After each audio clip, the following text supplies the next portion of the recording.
Good afternoon. Today is Friday, October the 11th, TGIF. I wanted to continue on in our series about talking about the purchase agreement, and this video will deal with primarily page 3, which deals with mostly, if not totally, the inspections, a very important part of the contract. So I want to start out with the very tail end of page 2, which starts on line 116, inspection. This agreement shall be subject to the inspections elected below, which shall be conducted by an independent professional inspector of buyer's choice within the specified number of days from the date of acceptance, as herein defined. So let's talk about that. Professional inspectors. What is a professional inspector? Well, typically in our industry, and right now we're talking general inspectors. Typically they have been, you've not had to be licensed in the state of Ohio to be a general home inspector. This past number of months that has changed to where now anybody moving forward is going to be having to be a licensed person. So anybody new getting into the business will be a licensed inspector. In the past, most of the inspectors that we've dealt with, that many of us who are longtime agents and have done a lot of business with various inspectors know that they may not have been licensed because they didn't need to, but they were ASHI certified, the American Society of Home Inspectors. So that carried a little bit of weight as far as trying to set them apart from anybody going into the business. So here's my own personal take on inspectors. Okay, number one, I think when you're representing a buyer, you should be giving them a number of inspector choices. You can certainly compile a list by asking your fellow associates here at the office. We've had a number of them that come in to do continuing ed, but I think that you're in best position by providing a list of 4, 5, and just letting people know these are all professional people. They'll have the equipment. They'll give you a good written report and with pictures, etc. And that would be the best practice, rather than going, you have your pet inspector, and then when something goes wrong, they're looking at you because you were the one that recommended them. So let's talk about an issue that we always get into when it comes to inspectors. So, when I'm having this talk with people, I'm saying we need to use a professional inspector. They're going to give us a written report. They're going to have pictures. They're going to have all the right equipment to test things like carbon monoxide, gas leaks, things like that. They're going to, really, give you a good effort. Now, you run into that buyer occasionally who go, well, my Uncle Joe's a contractor, and I just want to have him come look at it. And why are they doing that? Well, and Uncle Joe may be very knowledgeable of a lot of things, but is Uncle Joe going to remove the electrical panel box? Is he going to open up the furnace? Is he going to give a good detailed report that when it comes time for that buyer to want to negotiate issues with the seller, that he's going to be able to turn around and point to a report and says, here's the issues, pretty, black and white? No. So I tend to discourage people from using Uncle Joe. Hey, Uncle Joe is more than willing to come along, but it's my advice that just to save the $300-400, which I understand, that you want to use somebody that's going to come in there and maybe give it a half-hour once-over is not the way to go. And I think as long as you state, professionally your opinion, they're going to do what they want to do, and you're going to have to go along with it. But that's my take on hiring a general home inspector.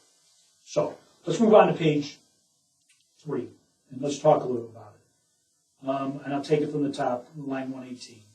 Buyer is acknowledging that they are going to probably be waiving some of these inspections, and us as realtors, that's against our advice. Like if someone says, I don't want to do a general home inspection, and in some cases you don't need to do one. You have a contractor that's buying a rehab flip, and they're going to fix everything, and they're knowledgeable, they don't really care. But in general, the typical retail purchase, Susie, first-time home buyer, you're going to want her to get a general home inspection.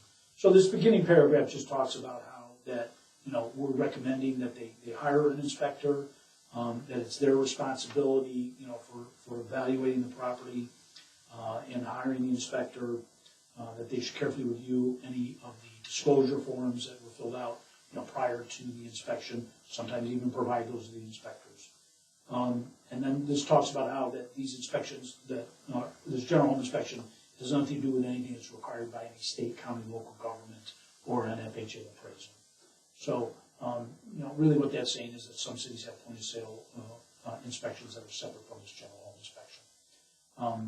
And then an FHA has a inspection, FHA appraisal has an inspection component to it that is not really in depth. But it is like chipped and flaking paint issue, missing safety, handrails, things like that. So let's get down to the choices on line 128. We'll take them one at a time. General home inspection, typically done in the vast majority of the deals, and you are checking the box that says yes, you want it, no, you don't. You're stating a specific number of days that you're going to get it completed and scheduled and completed. 7 days is probably as quick as I would typically do it. I think going much beyond 10 days is kind of pushing the envelope as far as asking a buyer to wait 10 days for an inspection. And so that's my opinion on the dates. And then the expense, buyer or seller. In this case, the general home inspection, 100% of the time the buyer's paying for it. Depending on the property, I think that you need to tell them they're looking at spending $400, maybe $450. They are starting to price up as of October 2019. Condominium might be less, might be $275, $300, but you're stating whose expense it's at. The next three: septic system, water potability, and well flow rate, really have to do with properties that have either septic systems or well water. My opinion would be in your career, you're probably not too likely to be selling those properties, and so if a property has city water, city sewer, you're not going to be checking these boxes as needing to do the inspection. You're going to say, no, I don't need it. And therefore, those are not applicable. If you're selling a property out in Medina County somewhere and it has a well and it's on septic, you're definitely going to want to check those three boxes. But that's when those boxes are applicable. So we then move on to radon.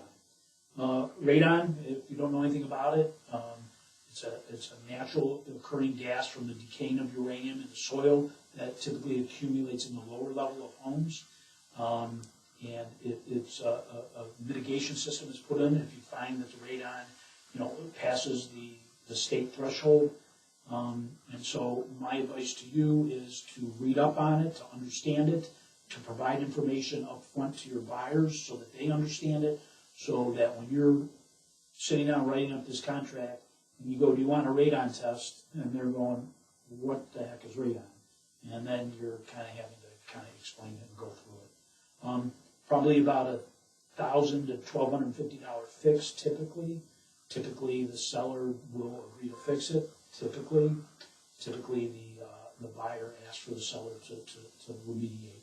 So my advice to you is to read up on radon, EPA site, radon companies that are out there. A lot of these general home inspectors will do the radon test. And as far as the number of days, I think typically I would keep that the same as the general home inspection. But in this case, the example I'm giving will be 7 days. Then we go to other. So other has kind of become a catch-all in our business, and I will say that this is how it typically gets written up. It typically also is always getting checked yes, and then the number of days, in my opinion, the number of days has to be 3-4 days later than the general home inspection. And then typically, that could be at the buyer's expense typically as well. So what's the example here? The example would be this. You do the general home inspection, during the 7 days, and the inspector looks at it and he tells you, I'm a little concerned about this furnace. It's 25 years old. It's dirty. It doesn't look like they've maintained it. You might want to get, an HVAC contractor to come out here and look at it. So after the inspection's done, you look at that and go, so where was I at? So you do the general home inspection day 7, or day 6, whatever it is, day 5, and then you decide, I want to have an HVAC, inspection done. I'll pay the $125, $150 to get someone to come out and certify that the furnace is okay. So if you don't have a little bit of lag time in there, you kind of could be running into problems with people. Let's say you do the inspection on day 7, and you said you're going to do the other inspection on day 7, and on day 8 you get the report, and you go, I think I should do an HVAC inspection. Well, technically you had 7 days to do the other inspection, And so therefore, my point, you do the general home inspection, say 7 days, and any other inspection within 12 days, and on day 8, you're getting on a phone calling up, a heating and cooling company going, hey, could you please come out and take a look at this furnace for me on this property, and you're going to meet the dates that you had stated. So that's kind of typically how the other has moved, forward as being almost kind of standard in our contracts. And then the way that you would describe it, it says specify.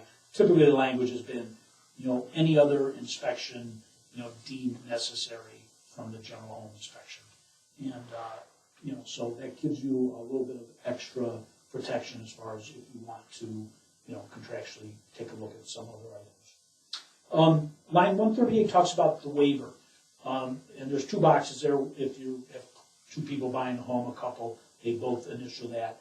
If it's only one person, obviously they only initial 1 box. That is always going to be initial, because typically, when you look at these, typically you're waiving some of them. And so that is kind of a standard box that needs to be initialed on every deal. So, you've done the inspection. So where do we go from here? So we have changed our contract to where what it basically says is that after the last inspection, you have 3 days to get back to the seller in writing with what you want done. And here we'll talk about the form, the removal of contingencies in a separate video.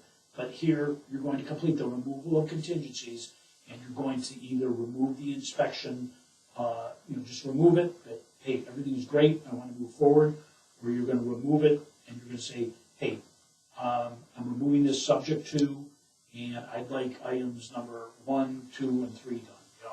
I'd like you to fix a double tap in the electric panel. I'd like you to fix the broken window in the front. I'd like you to have the HVAC service, for instance. And that's what's presented to the seller within 3 days, and then they have 3 days to get back to you with what they want to do. And this is not a unilateral decision on your part, or your buyer's part. This is a decision where they can look at that and they can go, I'm not doing anything. You want my house, you're buying it as is. Or you know what, I'll fix numbers 1 and 2, I'm not going to do number 3. And so we need to get this tied up in writing. And you also need to be aware of that, when you go back to them with these inspection requests, this is like another counteroffer. And your people need to understand that they are setting themselves up to where not only could the seller say, you know what, not only am I not going to fix this stuff, I'm rejecting this and I want to be released from my contract. And a lot of people don't realize that, but that is the case. Then sometimes that happens and the buyer's like, whoa, okay, forget it. I wasn't serious.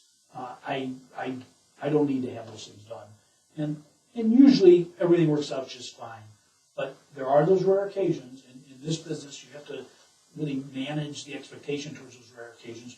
There are occasions where maybe they negotiated a secondary offer, and they were just waiting for you to trip up because that secondary offer was so much better than your offer, and they just want to get rid of you and move on to the secondary offer. So you need to understand that it isn't like you can just ask for a bunch of stuff, and if they don't agree to it, then your buyer says, okay, I'm fine with taking it as is. You are giving them an opportunity, as rare as it is that they seize it, you are giving them an opportunity to back out.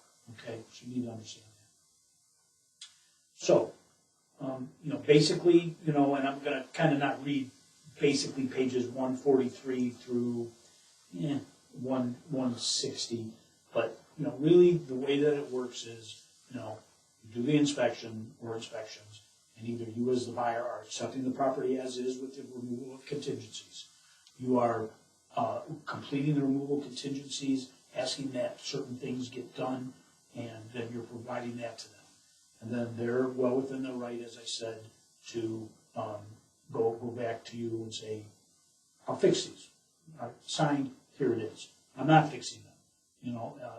And if you're good with taking it as is, just remove the inspection and we'll move forward. The other thing that does happen, and I'll bring it up because it does happen, they do the inspection and the house is such a train wreck to them that they want to be mutually released. It's like, I don't want to buy this house anymore. So in that situation, you're utilizing a mutual release form, which is once again, one of our template formatted forms that basically says that you're short lease, and typically representing the buyer, you're asking for this money back. Okay, so that's a little bit about how that all plays out. I'm not going to go into much more detail other than I feel that this section after the waiver, where it talks about how you move forward with the removal contingency, is very important to understand because it has a lot of moving parts and a lot of moving deadlines, and everybody's got to be on their toes and understand what they're doing. And then we continue down. The parties may agree in writing to extend dates for inspections, repairs, or the deadline for executing their right to terminate the agreement. Seller shall provide reasonable access to the property for review of any repairs. All right, so let's talk about that, and that was line 162.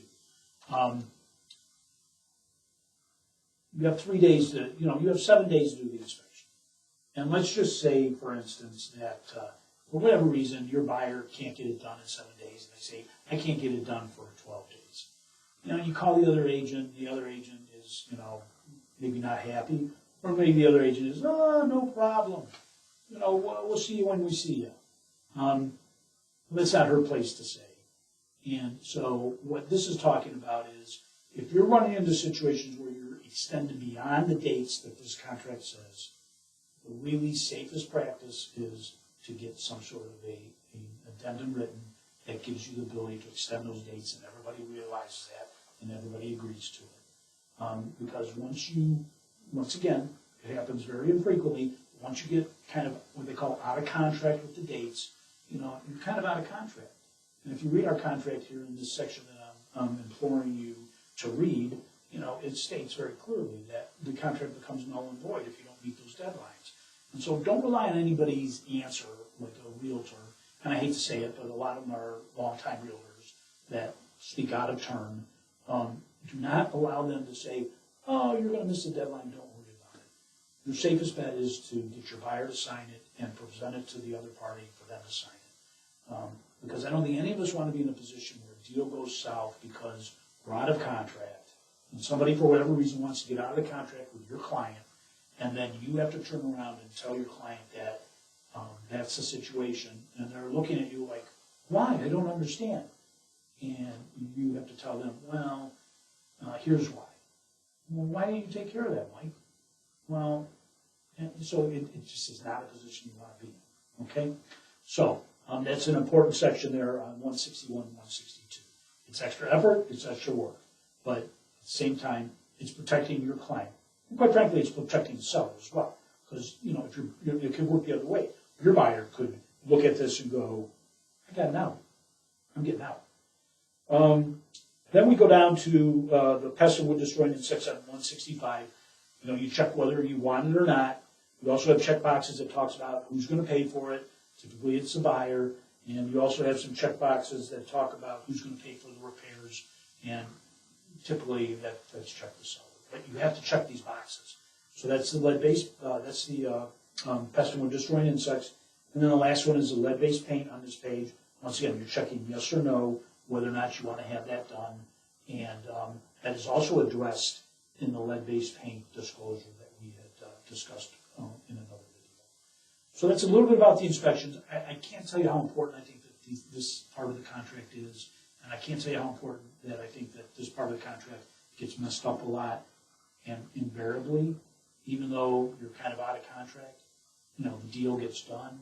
I just think that you need to run, your business a little bit tighter and make sure that you are always, on top of these dates and doing the right thing by your client. That's it. Have a great day.